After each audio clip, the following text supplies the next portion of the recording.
The Murder Shelf Book Club contains disturbing content related to real-life crimes. Listener discretion is advised.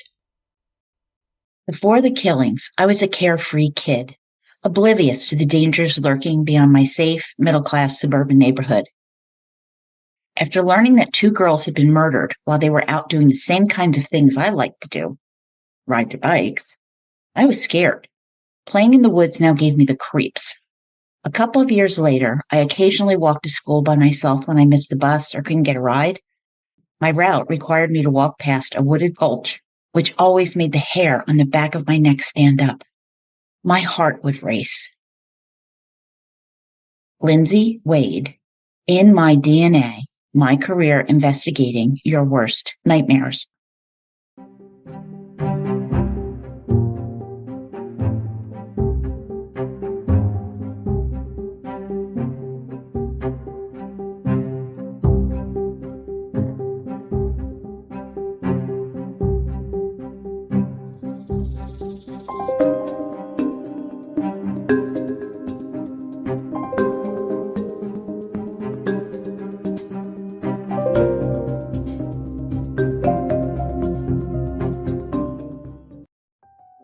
Well, welcome to the Murder Shelf Book Club podcast.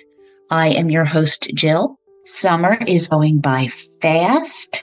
I am smelling pumpkin spice in the air. Oh, come on. You are too. Admit it. This is episode 99, Monsters Are Real, part 1 of In My DNA, My Career Investigating Your Worst Nightmares, by retired Tacoma, Washington detective, Lindsey Wade. I was so lucky, as were some of you. Lindsey Wade came to our meetup at CrimeCon 2024 in Nashville. It was great to meet her, to chat, talk about her book, the cases that she was involved with. My admiration runs deep. Now, this book is somewhat different as it focuses on a law enforcement career versus a particular perpetrator's crime and victims. Even so, there are very significant overarching cases that run through the whole story. I cannot give In My DNA any higher praise because it has the 4 R's. It is raw, it is real, reflective, and respectful. We get to see how events from childhood manifest later in the life of adults, plus how cases are solved, the 1 step forward and 2 steps back process, and the innovative brainstorming to finally identify a suspect. So a little about Lindsey. Lindsey Jackson Wade grew up in Tacoma, Washington, and joined the Tacoma Police Dept. I believe she views her employment as a calling, not necessarily a job. A woman who trusts her gut, she literally witnesses the significant developments in the science of DNA testing, rocking investigation, and heating up cold cases. On retiring, she went to work for the New York State Attorney General's office as a senior investigator assigned to the Sexual Assault Kit Initiative. Yes, finally testing all those untested rape kits going back decades. As a subject matter expert on using DNA to solve cold cases, sex crimes, and child abduction response, she's a speaker at law enforcement conferences all over the country. In My DNA was published in 2023, comes in at 205 pages, and I give it 5 stars out of 5. Now, this is our first episode, so with book clubs come deliciousness. Well, it turns out that Lindsey Wade loves chocolate-covered almonds. So I found this recipe on Chelsea's HighMildMits.com. Dark chocolate nut bars. Oh dear God, this is delightful. This is a 2-step process. Neither is difficult. You mix chopped and sliced almonds, cashews, honey or maple syrup, coconut oil, and vanilla with some microwaving, and you make little nut clusters. Then you melt dark chocolate chips in a microwave and spread the chocolate in a thin, even layer on parchment paper. Cover the chocolate with dried cranberries and then the nut clusters. Let it cool, and you break it into about 16 pieces of bark. I'd probably make 2 sheets for my book club because I'm going to want some for myself for later. This is truly as easy as it sounds, and it tastes amazing. Now, dark chocolate goes amazingly well with red wine. And one of my favorites from Naked Wines is the Yakiyoshi Reserve Clarksburg Cabernet Sauvignon 2020. Bold at the nose, you taste the cases. That is the fruity black currant with lush black cherries, juicy black plum flavors, followed by vanilla and a sweet oak spice. Smooth with firm tannins, this has a delightfully long finish. This is an amazing experience sipping, whether it's from your crystal goblet or your red solo cup. Now, I expected this to be like $20, $25. No. If you are a Naked Wines angel, it is $14.99. So, with all this deliciousness, bon appetit murder bookies, and onward to In My DNA. Lindsey Wade begins her book with a childhood memory. Something had woken her up, and she'd wet the bed. Going to wake up her mom, she wanted reassurance. Mom cleaned her up, but was too weary to change sheets at this ungodly hour, so Lindsey was led to the guest room and tucked in. Uncertain, Lindsey really wanted her own room, not the big, musty guest room with the creepy koala bear in the corner. As with most girls, her room was her salvation. She loved her record collection, which included Michael Jackson's Thriller, Prince, and Rick Springfield. You gotta love the 80s. Music was important to the Jacksons, something Lindsey shared with her dad, but now she pulled up the comforter to her chin. Beginning to drift off, she opened her eyes and could just see the outline of a figure at the foot of her bed. A man watching her, standing over her. Frozen, she must have gawked and must have squeaked out a sound because he left. Summing up her courage, she slipped out of bed and peering down the hallway, the coast was clear, she sprinted to her parents' room. Shaking her dad awake, she said, quote, Dad, there's a man in my room. There was a man in my room, end quote. Thinking she was having a nightmare, nevertheless, he got up, searching the house, finding no one. Lindsey was gobsmacked. Where had he gone? Disturbed, she would spend the rest of her night sleeping in bed with her mom and her dad. Still upset the next morning, her dad found a pocket knife on a chair, and it didn't belong to them. Now, unknown to Lindsey, Dad had actually noticed a few weird things happening lately. Cash in the kitchen had gone missing, and a laundry room window screen was missing. Not long after, a teenage boy was caught breaking in when he thought their house was empty. Dad, quote, put the fear of God into the boy, which included threats of serious bodily injury, end quote, and he never came back. His parents later explained that he'd run away and they hadn't seen him in weeks. Well, the Jackson family now moved to University Place, a Tacoma suburb. A quiet town with a good school district, they were the only interracial family in their neighborhood. Lindsey was born to her white single mom. Her biological father, a black man, wasn't interested in making a family. When Lindsey was 2, her mom met Jack Jackson, a biracial man himself. They married, and Jack adopted Lindsey, with her saying he was the best dad ever. When a white boy harassed Lindsey, calling her Michael Jackson, Dad defended his girl, having some harsh words with the boy's father. While this kid never bothered her again, run-ins with racism would sadly continue. An 11-year-old tomboy, Lindsey was interested in softball, so her dad taught her how to throw and hit. Off the field, she pushed her baby brother around in a laundry basket as MTV played the latest hits.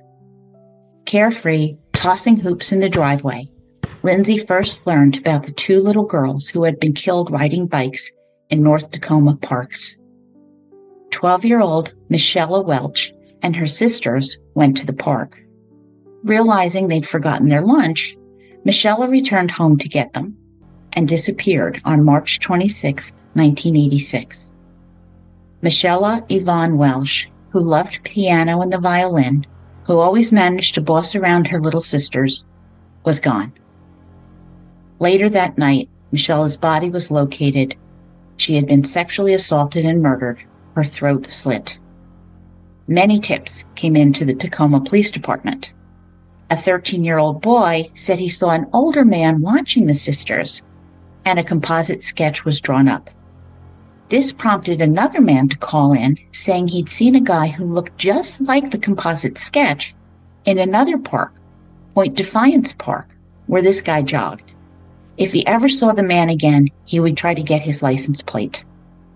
The public was terribly fearful, and Lindsey writes, quote, "Up until that point, I didn't know that evil existed or that monsters were real," end quote. Point Defiance Park was where Lindsey spent wonderful summer days at the YMCA camp, doing crafts and collecting seashells. Michella Welch had been dead for about 5 months. On August 4th, 1986, 13-year-old Jennifer Bastian jumped on her 18-speed bike, training for an upcoming bike race at the San Juan Islands. Her family was composed of mom, Patty, dad, Ralph, and older sister, Teresa. Jenny, as she was known, was petite with a blonde pixie-cut hair, blue eyes, and a huge spirit. 15-year-old Teresa was working as a YMCA camp counselor at Point Defiance that day. When her riding partner canceled, wanting to train anyway and use this bountiful energy that she had, Jenny got permission to go ride alone. Around 2:30 p.m., she left a note with a little heart saying she'd be back by 6:30 p.m. But Jenny failed to show up. Ralph and some neighbors went out to look for her, but she was nowhere along her usual bike route. Tacoma police were called at around 8:30 p.m. Jennifer Bastian, who was looking forward to starting 8th grade in September, was missing. As he took the report, Officer David Wiltfong wondered if this was connected to the earlier murder of Michella Welch. Had the killer struck again? Around 5 a.m., bloodhounds were given items with Jenny's scent. Going out to trace her route, they did pick up on her scent around 5 Mile Drive, but no Jennifer was found. Closed to the public, a massive search of the park was conducted by over 250 searchers, with missing persons flyers plastered everywhere. Police also collected eyewitness accounts, which helped to create a timeline. A park employee had seen Jennifer riding her bike near the Owens Beach Park entrance around 2:30, maybe 3 o'clock p.m. 3 boys who knew Jennifer reported seeing her riding, with a white male adult riding a huffy 10-speed close behind her, slowing and speeding up as she did. A sketch was developed, but no one was identified. At 4:20 p.m., a woman saw a girl in a blue or purple swimsuit and shorts on a bike just past Owen Beach, and this matched what Jenny was wearing. 2 young men having a beer at the Delco Passage viewpoint spoke to a girl matching Jennifer's description. She said she was training for an upcoming race, and they noted that she was wearing 2 silver bracelets around her wrist. All right, known fact. Jennifer was wearing 3 silver bracelets on that day, a gift from her dad. At 5:30 and at 5:45, men reported seeing a girl on a bike near 5 Mile Drive, the latter saying she was by the zoo. And from these very consistent reports, we know that Jennifer made it to the park and rode her bike along 5 Mile Drive and then vanished. 24 days since she went missing, August 28th, in a wooded area off 5 Mile Drive, in a well-hidden hollow, the body of a young female was found. Hidden and difficult to access, this dump site had likely been prepared ahead of time. Jennifer Bastian's body had been found. Thurston County Deputy Coroner Dr. Mark Papworth stated that this perpetrator was organized, likely engaging in some long-held fantasy. From the positioning of her body, it appears that Jennifer had been posed and was sexually assaulted. Decomposition was severe, but a thin ligature was found around her neck. Thus, the cause of death was asphyxia.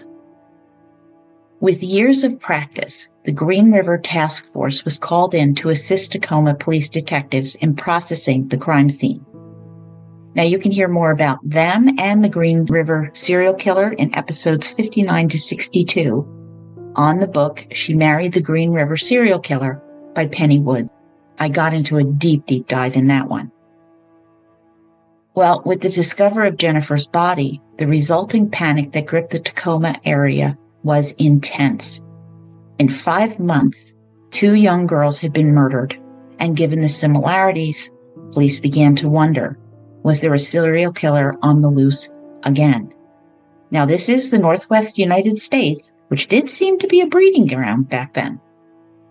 Parents kept their kids inside, and the era of free-range parenting was over. Lindsey gives voice to this, and I opened with her reflections on this shattering of innocence. She and her friends were afraid to go on bike rides or walk alone, and she pictured some lunatic hiding in trees waiting to grab her. Quote, "It's hard for me to think back to a time in my childhood when the mystery surrounding Michella and Jennifer wasn't in the backdrop. It was just something that everyone knew about. My mom likened it to her teenage years when the Ted killer was on the loose." End quote. In high school, Lindsey came across Anne Rule's book, The Stranger Beside Me, with her both engrossed and horrified by the story. But what appealed was how the detective's investigation unfolded. Quote, "After absorbing every detail of the book, I knew I wanted to be a detective just like Bob Keppel." End quote. Lindsey also provides a quick review of Ted Bundy's crimes from 1974 to 1978 in Washington, Oregon, California, Colorado, Utah, Idaho, and Florida. Bundy would confess to killing at least 30 young women. His first confirmed victim was Linda Healy, kidnapped out of her basement apartment. Then he would troll college campuses, bars, ski resorts, leaving a trail of missing dead women behind him. After 2 escapes from jail, he would flee to Florida, going on a spree killing and brutalizing the women from Chi Omega sorority. And then he murdered 12-year-old Kimberly Leach. It was a bizarre coincidence that Bundy grew up in Tacoma, and Lindsey's mom knew Bundy's mom from work. I did cover Ted Bundy in my trilogy on The Phantom Prince by Elizabeth Kendall, episodes 9, 10, and 11, if you haven't listened to them and you're interested. Empathizing with what Bundy's victims may have suffered, Lindsey writes about the penchant for women to be polite and accommodating. Quote, "Historically, women have ignored their instincts, alerting them to danger because they don't want to overreact or, God forbid, offend someone. Offering to help a stranger in need or walking to my car alone after dark were things I would have done, and I knew I didn't want to end up like his victims." End quote. Okay, I have had these very thoughts. I grew up in New Jersey, and during a family vacation to Florida when I was 14, I was a typical antsy teenager, so I told my parents that I was going to go for a short beach walk.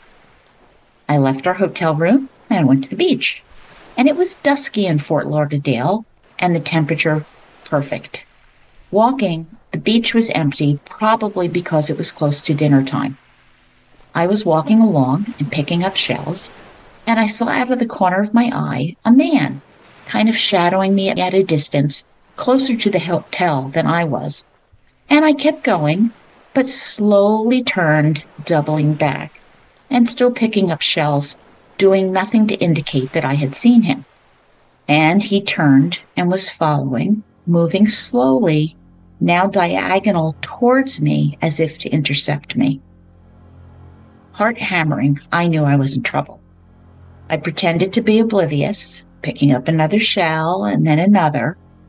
And back then, I ran track. So when I got close enough to the opening that led to the car garage, I broke into a sprint, running furiously inside, getting into the elevator and pounded on the closed door button. And I heard footsteps, and I was relieved when that door shut and the elevator started moving upward. Did I tell my parents? No, I did not, because I didn't want to cause a problem and be a problem. This could have gone very, very poorly. Fortunately, I had dreams of becoming a cop myself at this time, and I had very strong situational awareness, and it saved me. I have no doubt that that man meant me harm. In retrospect, I wish I had notified the hotel and my parents because he was left out there hunting. But honestly, I did all right for a 14-year-old. And I really think this is the first time I have shared this story with anyone. So I understand what Lindsey is saying. Make this no longer a thing. Make noise, shout, scream. Tell everybody. Oh, okay. Graduating high school, Lindsey enrolled at the Tacoma Community College, where two life-altering events occurred. First, meeting Tacoma Police Sergeant Barbara Justice, very appropriately named. In a class, she agreed to have Lindsey do an internship with her.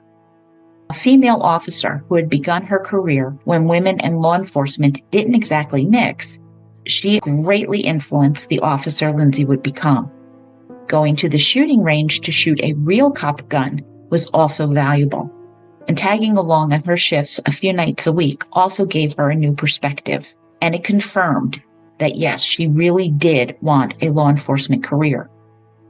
Barbara Justice would go on and be her mentor and her friend, and would prove to be a valued sounding board.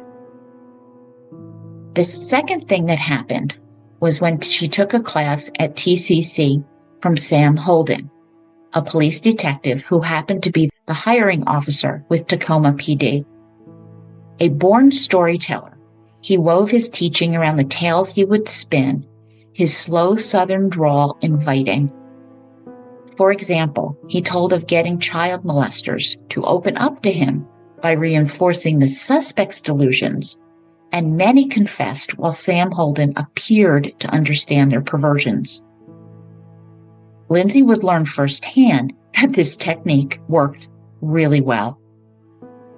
Lindsey enrolled at TCC's Reserve Police Academy, absorbing the classroom lectures, and they practiced defensive tactics, zooming it up in police cars on the emergency vehicle operations course, developing an important skill. She was born to do this. Now, knowing we need a sense of crime scene setting, Lindsey now describes Tacoma at the time. Washington's port city on the Puget Sound, it was 30 miles away from Seattle, with beautiful beaches and a waterfront promenade. But like many urban centers, Tacoma had its fair share of drugs, gangs, and crimes. Completing her associate's degree, Lindsey Jackson applied to the Tacoma Police Dept, scored well on the written exam, and began the lengthy process towards hiring.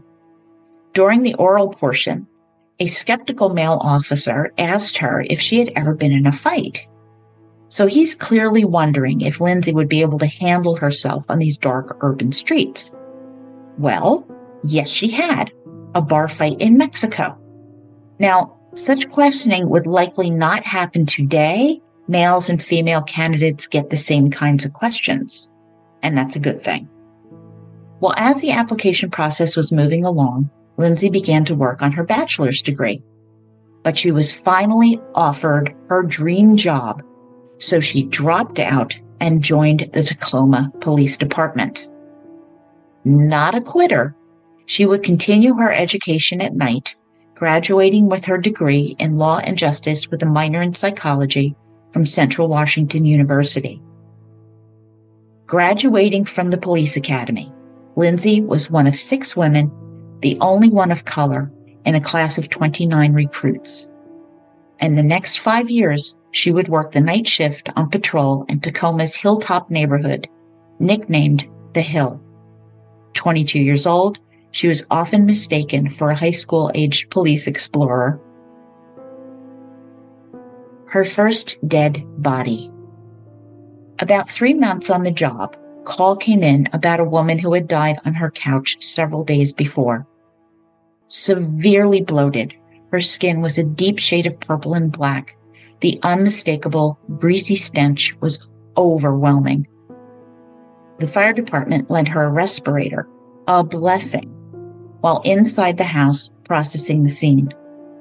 Moving the corpse, she split open, and the intensity of the stench is described as, quote, practically three-dimensional, end quote. From this day forth, the smell of fast food fried chicken would never, ever again work for Lindsey. It invoked that rotting body stench. So, wow, there's strange consequences, right? Over the years, Lindsey Jackson would have a number of partners, and the bond that develops is very deep, knowing that they trust each other with their lives. By 1997, the pace had slowed somewhat, even as open-air drug deals and gang violence continued. A normal shift would see a few domestic dispute calls, some drug activity complaints, a few fights, and possibly a shooting or a stabbing. That's slowed down, by the way. She shares the story of a man suspected of beating his girlfriend and fleeing. Climbing up a tree, his hand was in his pocket, and he was resisting commands to show us your hands, show your hands now. Her gun drawn, this guy had already been violent, and Lindsey was a split second away from shooting him when he pulled out his hand and revealed a hairbrush. Oh my God, a police officer hesitating a fraction of a second can result in death, likely hers or her partner's. And if she had actually shot this guy, it would have been pure hell explaining why she shot a guy armed with a hairbrush. Strong suggestion, people. Just do what the cop says. Just do what she says. You can sort things out later with everybody alive. And no, cops do not need to explain to you why you are being stopped. They do not. Cooperate and stay alive. Another time, Lindsey was searching a car, and she pricked her finger on a dirty hypodermic needle. Standard needle stick protocol required a heavy-duty regimen of medication, also known as the AIDS cocktail, and this is mandatory. It made her violently ill. Lesson learned, quote, use caution when searching people and vehicles. Look before you touch, dummy, end quote. Then there was the time when some guy was screaming, indicating a possible domestic dispute. Going to investigate, attempting to figure out what was what, she and her partner tried to put on handcuffs as he pulled away. Wrestling commenced, trying to get control of this strong, wiry guy, and he tried to get Lindsey's gun. Quote, shit, he's trying to kill me, end quote. Bouncing off the hood of a car, rolling onto the asphalt, the guy was on her partner on top of him, and this guy's eyes had gone totally blank. A bad sign. Grabbing his balls, she gave them a twist with no response. As I read, I thought what Lindsey thought, quote, what the fuck is this guy on, end quote. The wrestling match resumed, one hand on her still holstered gun, and they teamed up, getting this idiot under control. It was one of the scariest nights of her life. She knew if he'd gotten to the gun, both she and her partner would be dead. After 5 years of patrol, Lindsey was ready to do more, to solve cases, to interrogate suspects, to put the puzzle pieces together. She wanted to be a detective. Prepping for the written exam and the oral board, she took flashcards on her honeymoon, marrying Ed, a fellow cop. passing these hoops, she was put on an eligibility list. And during the next year, Lindsey was transferred to narcotics, learning how to write and serve search warrants, conduct surveillance, and the nuances of investigation. In August 2003, she was called into Chief Don Ramsdale's office, where Lindsey was handed her detective badge, number 435, her dream come true. But this was also a surprise to her because there was another candidate who was ranked ahead of her on the list. Later, Lindsey would learn that there was grousing, that she had been promoted in front of the white male candidate only because she was a female minority. So you really think that that was the only reason she was promoted? Well, hardly. By the way, it is perfectly acceptable to choose from the top 3 on a civil service list, and you choose based on the individual expertise of the candidates. Now, as I mentioned, race had plagued Lindsey while growing up. One boy she was dating was ordered to stop seeing her because she was half black. Now, her boyfriend did not dump her, but she was never invited over for dinner. That's just terrible. Lindsey writes, quote, "The realization that someone would dislike me or believe I wasn't good enough based solely on the color of my skin was a painful reality check, and here it was coming up again in my professional life. While I knew my work spoke for itself, it still pissed me off that someone I worked with would make that accusation." End quote. Well, I also think part of it was being embarrassed at being stepped over for a girl, which is sexism and it's just as bad. But the new Detective Wade began doing background checks, investigating auto theft, which, by the way, is not as much fun as the video game. When asked if she wanted to move into sex crimes, she jumped at the chance. Her first sex crime case was unusual. The victim was a walk-in. Most sexual assault victims call the police or go to the hospital to report it. In this case, in the Hill, she had been raped the previous evening by an unknown male. After the interview, she was sent to the hospital for a sexual assault examination. Lindsey worked the case for months, unable to identify a suspect. The crime lab generated a DNA profile, but it didn't match anyone. 12 years later, up in Alaska, DNA was collected in an arrest, and it matched this unknown DNA case from 2004. A long wait, but justice came. Child abuse is simply an awful, unconscionable crime. Lindsey's first came from a therapist's report when a now adult client revealed sexual abuse that had occurred years earlier when she was a child. The investigation was expected to be fairly simple and straightforward, paraphrasing now, but it devolved into a convoluted, multi-generational, interfamily child molestation investigation of ritualistic child abuse. And frustratingly, after months of investigating, there was not enough evidence to charge anyone. Lindsey writes, "Welcome to sex crimes." She learned that delving into adult and child sex crimes is the most difficult to investigate and prosecute. By the time these crimes were reported, there was usually zero to scant physical evidence and no witnesses.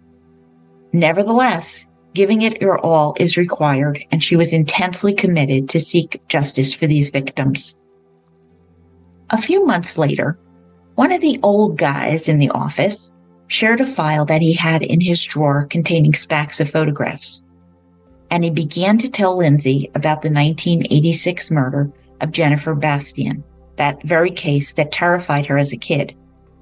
Her full attention was fixed on gruesome photos which revealed exactly what had happened to this little girl. And she wanted to cry, her heart breaking for this child's last moments. But she couldn't cry. It would be a sign of weakness. It would indicate that she was a lightweight and unable to deal with the job. adopting a clinical guise is necessary. Lindsey knew victimology and that studying the victims, the crime scenes, and the photographs was crucial. But she would never forget what she had seen in those photos.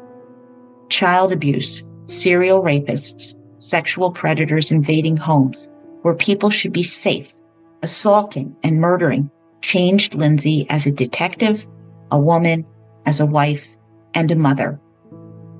Quote, "These cases permeated the thick skin I had developed over the years, and the vivid details are now permanently intertwined with my own DNA."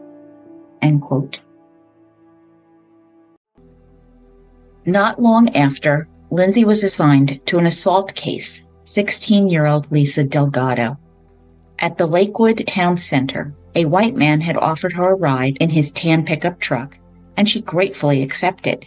He asked her how old she was, with her responding 15. He asked if she was working, and she didn't understand what he meant. Oh, that doesn't bode well. When they approached where she was going at the outskirts of the hill, the man pulled a large knife, ordering her to take off her pants. Crying, Lisa refused, begging him not to hurt her. Still driving, he threatened to hurt her if she didn't take her pants off. Quote, "I need to fuck some young pussy," end quote. Lisa tried to get out of the truck, and to her horror, she realized there was no door handle on the passenger side.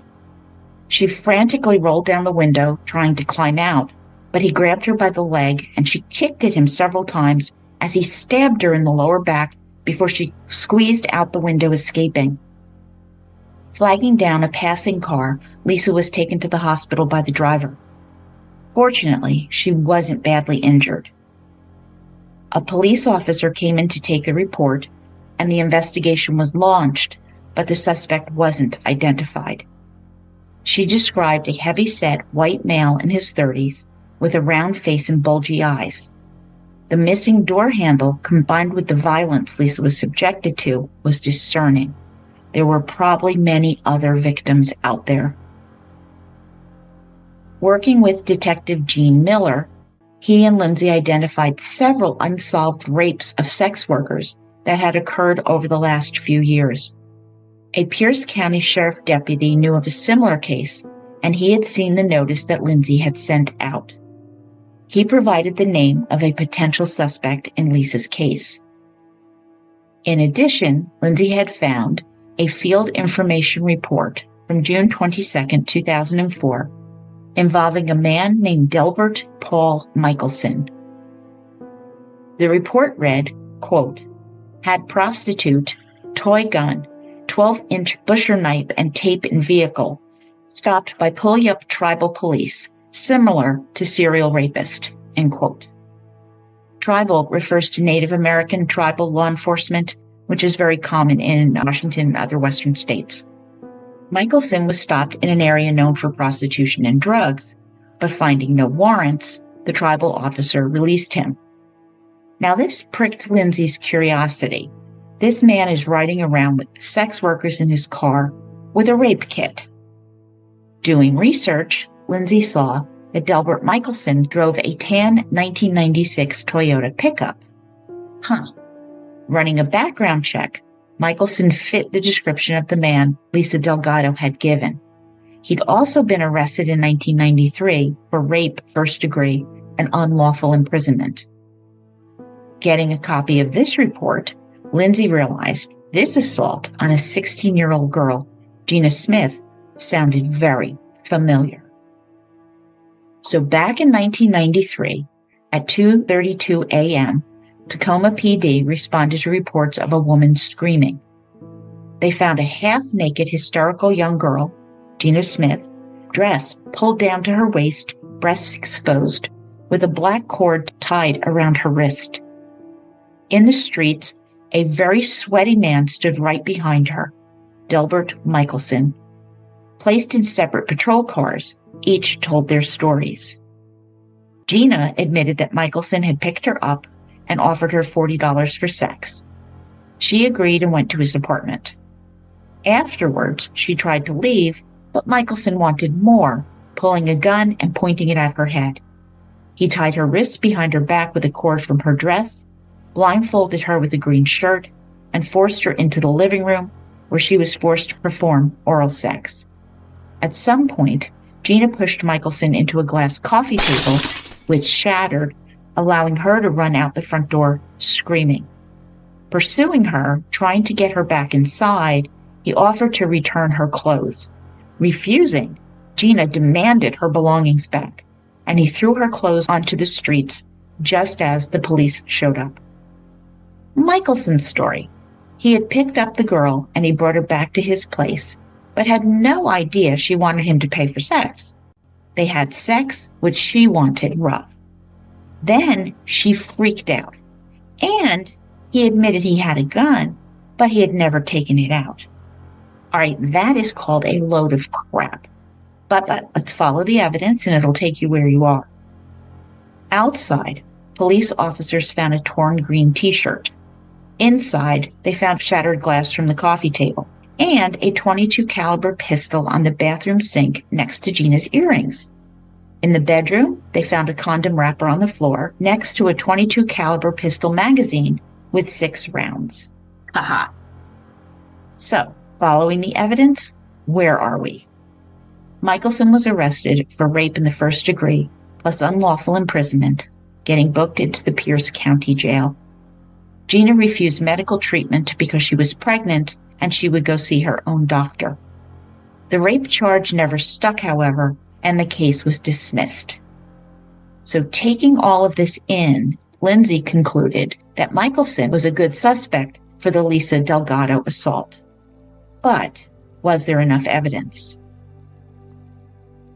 November 6, 2004, she and Detective Gene Miller went to speak with Lisa, who was at the Reman Hall Juvenile Detention Center. She said the man was fat, green-eyed, he wore a hat, and his teeth looked fake. He drove a gold Toyota pickup with a bench seat, missing the interior door handle. The knife was a large kitchen knife with a black handle and silver screws. Later, Gene told Lindsey that he had had a similar case 6 months earlier. May 9th, 2004, at 2 a.m. Awful lot going on at 2 a.m., isn't there? Police officers responded to a report of a collision on North 5th Street. Officers arrived to find 39-year-old Sadie Jones partially naked and in a state of shock. Her right hand and arm were bleeding, and on her wrist was masking tape acting as a pseudo-handcuff. Sadie was a sex worker and only in her first week. Around 2 a.m., a man approached her in a gold pickup, wanting a date. Getting into the truck, he asked her if they were going to fuck for free. Well, Sadie refused. The man stopped, pulling a 12-inch knife on her from his side door, threatening her that she'd be hurt if she didn't do what he said. Sadie tried to jump out, realizing the inside door panel was gone. The door was covered with plastic and duct tape. Trapped, Sadie agreed to do whatever he wanted. He ordered her to undress, pulling a roll of masking tape, the knife in his lap as he bound her hands behind her back. Seeing the knife on his lap, she grabbed for it, and they fought over it with the blade digging into her arm and hand. The man dragged Sadie out of the driver's side door, and she grabbed her purse, righting herself, and the guy tried to ram her with his truck. She leapt onto the hood and skidded onto the street. Detective Miller was assigned to the Sadie Jones case. He tried to identify the pickup truck driver, but latent prints came back negative. And then, given Sadie's transient lifestyle, Gene couldn't locate her to interview her. By now, Gene and Lindsey believed that the Lisa Delgado and Sadie Jones cases were linked. Deep diving, Sadie was located living out of state. In March 2005, a local detective took a DNA sample and showed Sadie a photo lineup, with Sadie identifying Delbert Michelson as her assailant.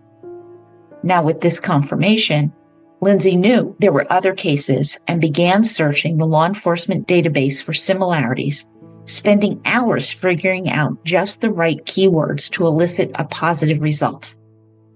Finally, Lindsey did find a 2002 case in Lakewood, a town nearby, which shared some of the case features. December 16, 2004. Jean Miller met with Lisa Delgado, where now she identified Delbert Michelson as the man who had stabbed her. Now, when Lindsey called Lakewood detective Mike Zarrow, she told him she had probable cause to arrest Michelson for assault first degree for the attack on Lisa. The Puyallup Tribal Police had stopped Michelson last May with a sex worker. A search found a rape kit, pistol, knife, and BB gun. Now his vehicle matched the descriptions by the victim from his Lakewood case. And significantly, Delbert Michelson's middle name was Paul, the name the suspect used during the Lakewood assault. Zarrow then compared a booking photo of Michelson with the composite sketch and saw strong similarities. 11 p.m. the same day, Delbert Paul Michelson was arrested by the Tacoma Police Dept. He was taken to the Criminal Investigations Division office for an interview, his truck impounded, and Detective Zarrow was invited to join Lindsey and Detective Brad Graham when he was interviewed. Michelson admitted picking up sex workers in Tacoma, preferring white females since he'd had a bad experience with a black woman in the early 1990s. He also admitted going by his middle name, Paul. He had owned his gold Toyota pickup for the last 5 years. Michelson claimed he suffered from blackouts, from drinking, and a mental health disorder. And no, he had never pulled a gun or a knife on anyone as he began to sweat. His knife was for camping, and the BB gun was a Halloween prop. Had he ever gotten into a fight with any of the sex workers he picked up? Oh, well, there was that incident last October. A girl had freaked out on him after seeing the broken door handle, but he opened the door and let her out. When told one of the victims said he'd cut her with a knife, Michelson grew quiet, then responded that no, that hadn't happened. Well, had he been drinking and didn't recall? Quote, I don't remember any incidents that gone that far, end quote. Well, he was told if he couldn't remember, they'd have to go with the victim's version of events, as torrential sweat began to flow from him. Now he said, quote, if it's the gal I'm thinking of, she pulled a penknife and stabbed me, and I grabbed the knife from under my seat. I may have hit her as she left, end quote. So now he remembers pulling a knife in an altercation. Well, why had she pulled a penknife on him? Well, he repeated she'd freaked out over the missing door handle. I can't imagine why that would frighten anybody. He added that she'd gotten angry when he didn't want to date her, which caused her to stab him in the chest. Oh, yeah, right. So how many times had he stabbed her? Well, he admitted that he hadn't known he'd actually hurt her, and he was locked up. The next day, a search warrant was enacted for Michelson's trailer and truck. 6 rolls of varying kinds of tape were found in the truck, thin white rope, a black-handled butcher knife under the driver's seat, that's all known as a rape kit, and as expected, the interior passenger side door handle was missing. The whole door would be removed and placed in evidence. The butcher knife was sent out for DNA testing, which proved negative. The trailer was disgusting, covered with trash and debris, the kitchen with moldy piles upon piles of garbage, old food containers, and discarded bottles of alcohol. How to search through all this and not catch something or be bitten by God knows what? Well, innovative. One detective rigged a coffee table as a platform and a golf club turned search probe so they could move items around at a distance. I just can't even believe this. As all this was being processed, an additional similar case was uncovered from May 26, 2000. 30-year-old Karen Brower reported that she had been out at a bar and was walking home. A white man in a small silver blue pickup offered her a ride. Accepting, he stopped at a convenience store, going inside briefly. Left in the truck, Karen looked up and noted 3 strips of duct tape about 3 feet long stuck to the roof. That, by the way, is called a red mountain. And that means you get out and you run. All right, I am not blaming Karen because it just didn't blip on her radar. But I do want to illustrate some clues that you can pick up on. Well, she didn't get out and back on the road. They were not driving where Karen had asked to go. Asking him about this, the man said that he would turn around, but instead pulled down an isolated road, stopping, and pulled out a 9 to 10 inch knife from under his seat. If she didn't do what he said, he'd hurt her. With the tape from the roof, he taped her wrists and pushed her onto the floorboard. Now he drove to another spot along the Poignant River, and he cut the tape, forcing Karen to take off her clothes. Outside the truck, he repeatedly raped her, demeaning her as he did so. Done, he threw her clothes away and put duct tape over her eyes and drove away. Utterly terrified, Karen didn't immediately report the rape. But later, she heard about a similar case on the news and decided to file. No, she had not gone to the hospital for a sexual assault exam. She did take the officers to the location where she was assaulted, and duct tape remained on the ground. Shown a photo montage of suspects, she did not pick anyone out.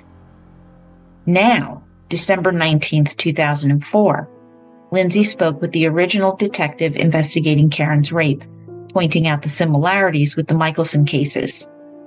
This detective found Karen Brower in the Pierce County Jail, and he and Lindsey went to see her, bringing photos of possible suspects. Immediately, she pointed out Dilbert Michelson. That's him. She admitted that she was a prostitute, which is why she didn't immediately report the rape. December 20th, 2004, Detective Zarrow collected the evidence taken in by the Pulliam Tribal Police Department, the BB gun, and the knife, which had a red smear on the blade. Sent to the crime lab for processing, the blood on the blade matched Sadie Jones' DNA.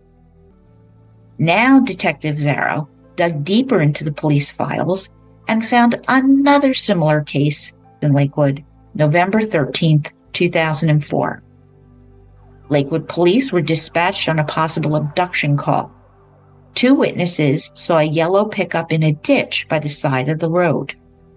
A woman was hysterical, running in front of their truck, flagging them down, and they picked her up.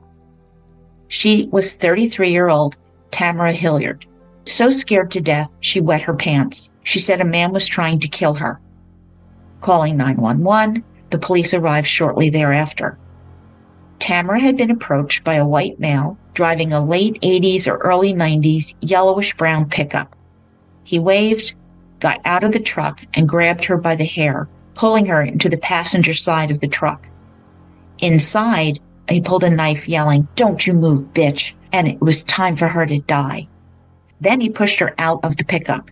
Skidding across the pavement, she got up running, but he rammed her with the truck, hurling her into the ditch next to the road. The man then struck her with a baseball bat, with Tamara playing dead. When he went back to the truck, rifling through God knows what, Tamara took off again, with him trying to run her down again. This time, his truck got stuck in the ditch, with her flagging down the Good Samaritans.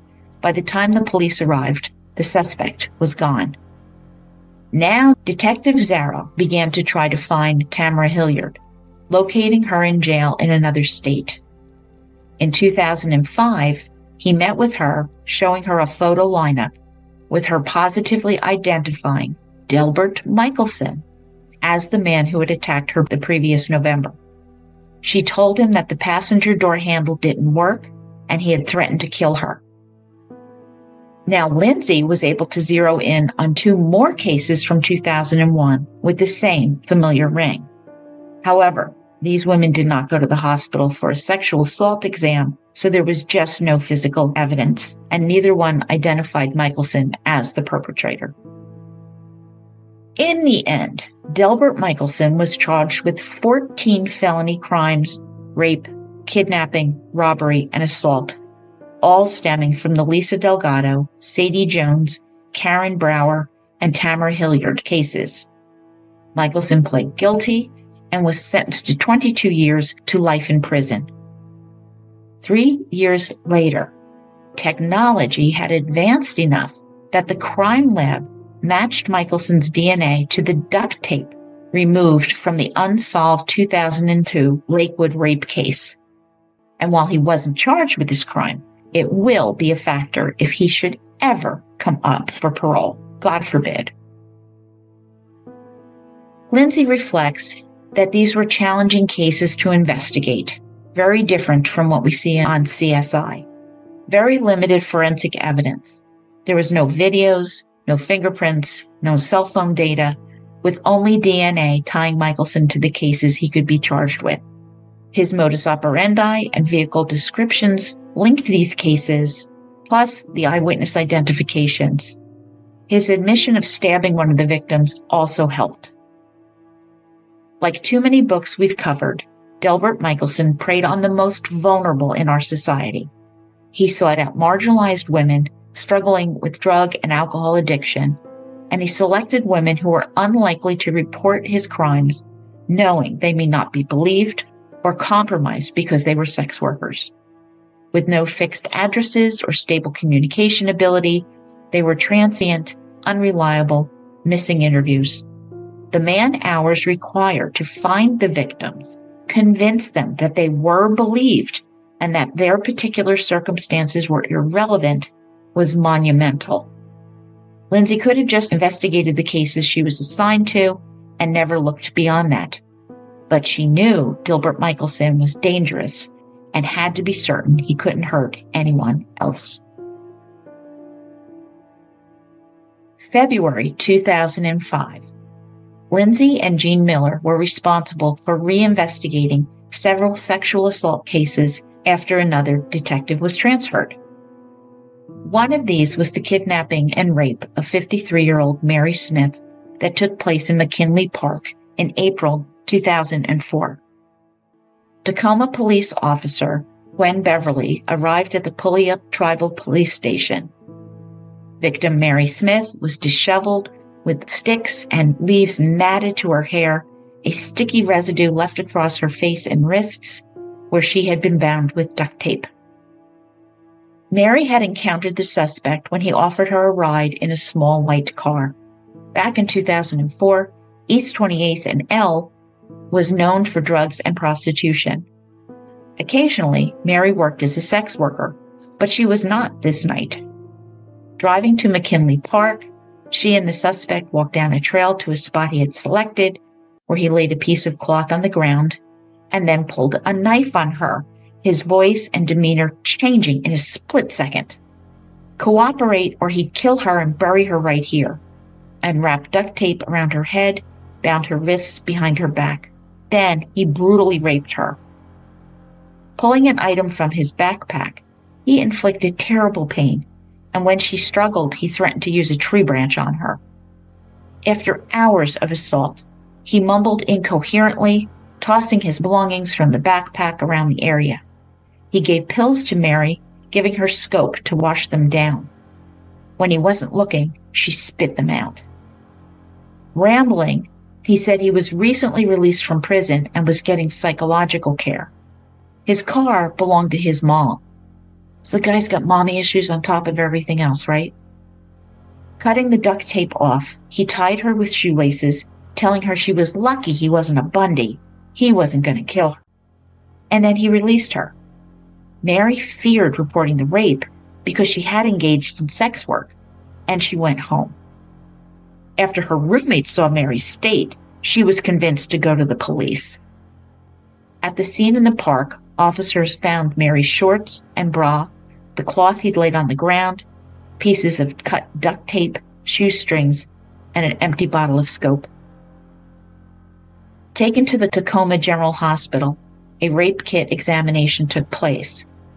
As this was occurring, Officer Beverly went about identifying the pills he'd given Mary, successfully identifying Seroquel, an antipsychotic used to treat schizophrenia, bipolar disorders, and major depression.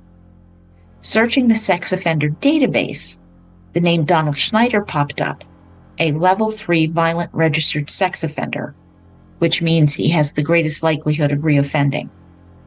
Schneider lived less than half mile, 0.8 kilometers, from McKinley Park. Recently jailed for a probation violation, he was receiving mental health treatment and was prescribed Seroquel. What a coincidence. Oh, and his mother owned a small white car.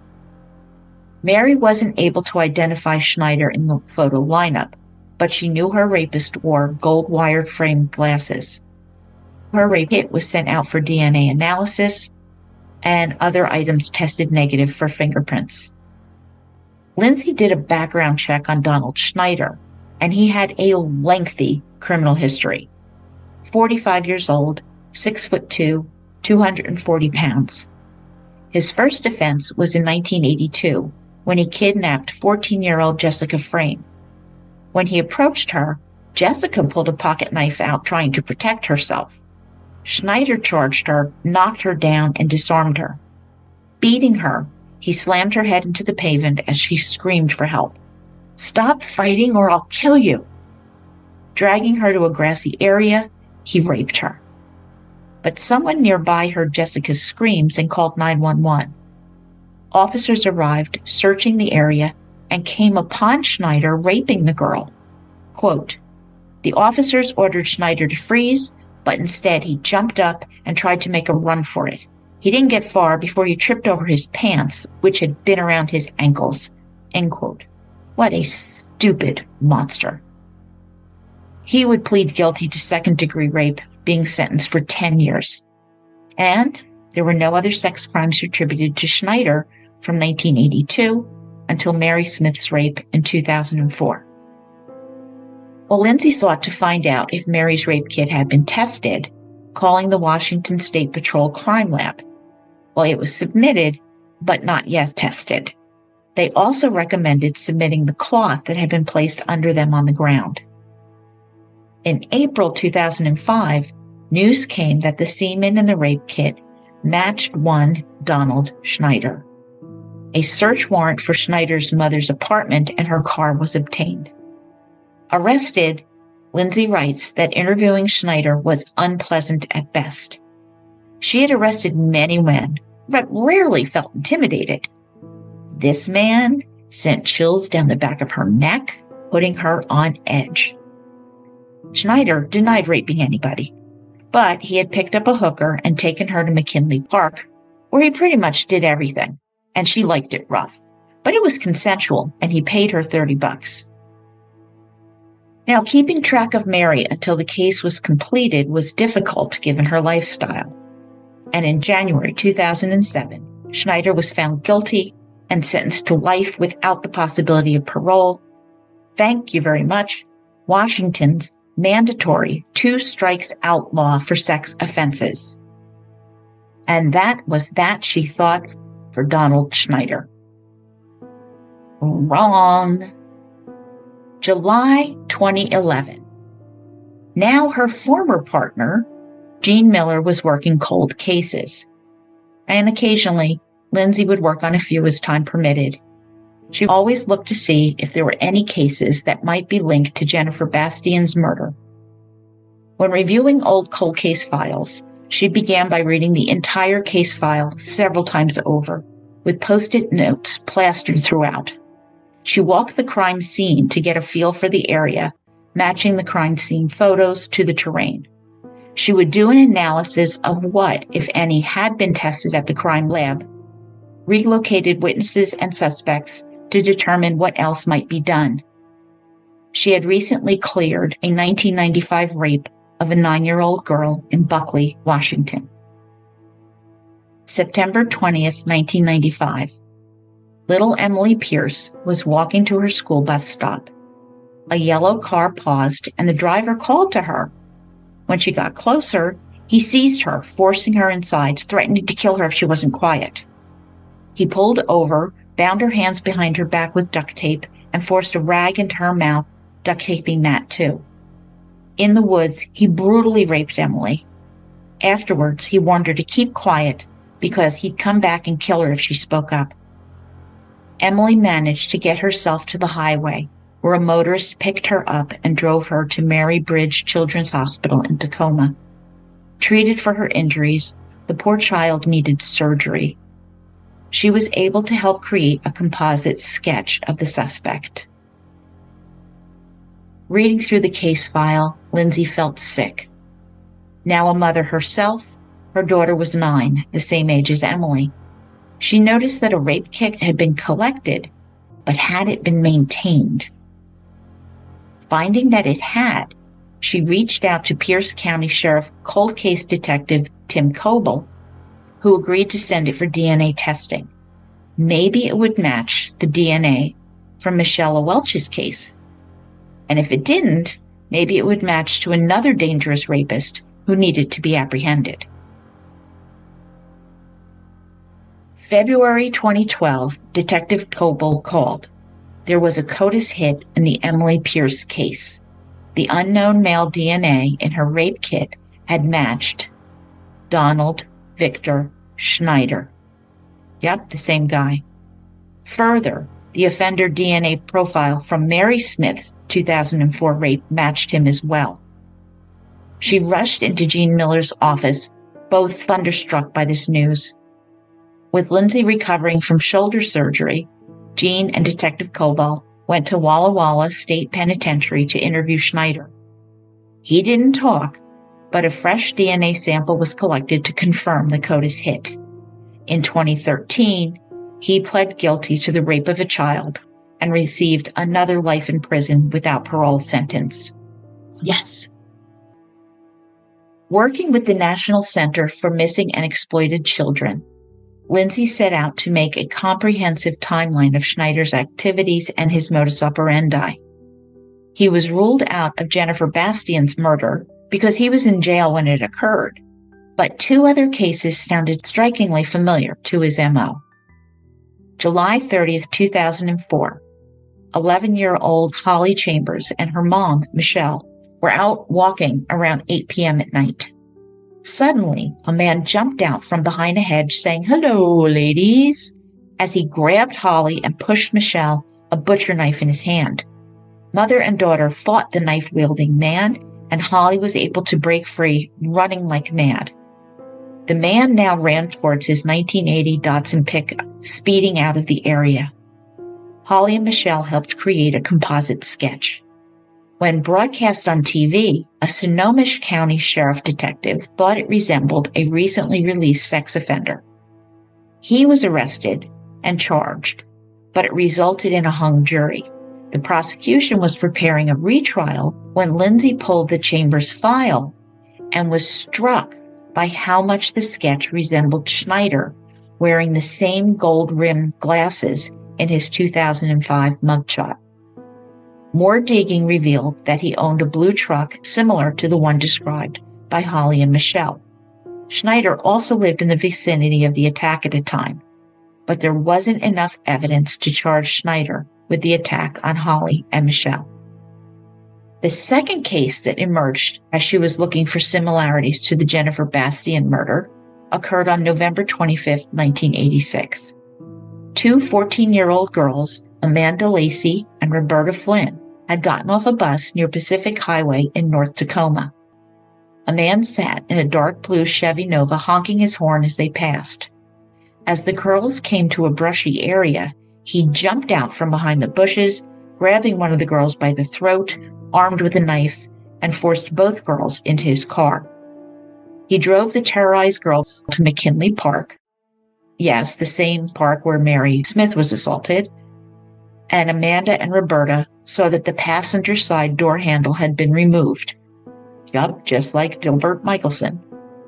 Lindsey asked if there's some serial rapist playbook that recommends this or something. At the park, he pulled duct tape from his backpack, taping their hands behind their backs and taping their mouths shut. Moving to a wooded area, he sexually assaulted both of them. Afterwards, he told them to lie on the ground, then go to the Tacoma Dome where someone would help them. They eventually went to a nearby residence where the police were called. Taken to the hospital, a composite sketch was drawn, but no arrest was ever made. I think we can all see the similarities to Schneider's MO. Lindsey examined the crime scene photos, then inquired as to any remaining evidence, but it had all been destroyed.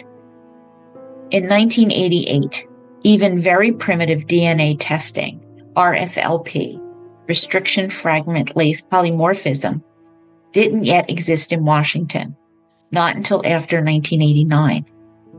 Well, she didn't have great news, but she still felt the need to reach out to the victims. She never interviewed Roberta, but she did call Amanda. And introducing herself, she heard Amanda crying, feeling terrible about reopening 25-year-old wounds. But then Lindsey was surprised. Amanda was happy that someone cared, that she hadn't been forgotten. And this was a powerful reminder that what Lindsey did for a living was important and it mattered. Detective Brad Graham joined Lindsey to interview Amanda. She was shown a photo lineup, but after 25 years, she couldn't identify Donald Schneider. In October 2015, Brad and Lindsey were now sitting down with Schneider at Walla Walla. They were there to interview 2 other inmates after DNA had tied them to other rapes, but they figured they'd come by and say hi.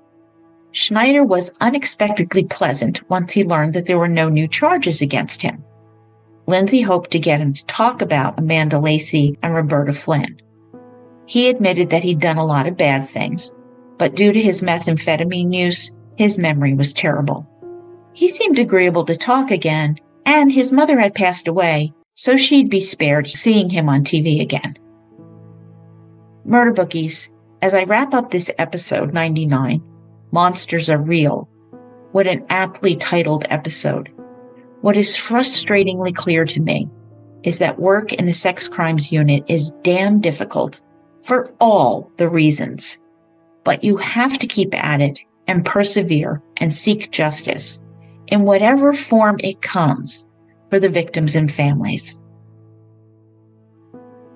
And in our next episode, episode 100, we got here. This is called The Monster Inside.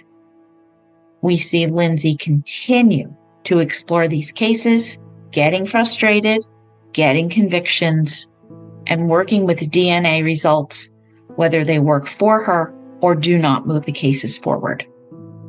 So please join me in 2 weeks for episode 100. And our next book. Well, I have a Patreon Zoom coming up at the first Thursday of the month at 8:30 Eastern Standard Time, and I will ask them to help me pick one. So stay tuned.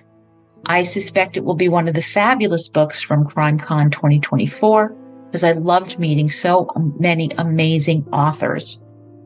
Always know how much I appreciate the input, because I can't do this without you, and nor do I want to. So thank you for listening, Murder Bookies. I see you as you hear me. Please take a few minutes to leave an awesome review that will help us make new Murder Bookies. Share your thoughts with me at jill@murdershelfbookclub.com. I am on X, Facebook, Instagram, and YouTube. Links are on my blog at www.murdershelfbookclub.com.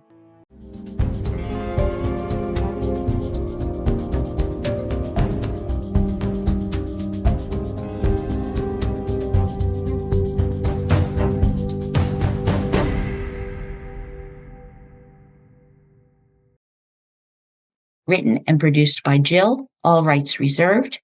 Music, The Pewter Elephant by Blue Dot Sessions.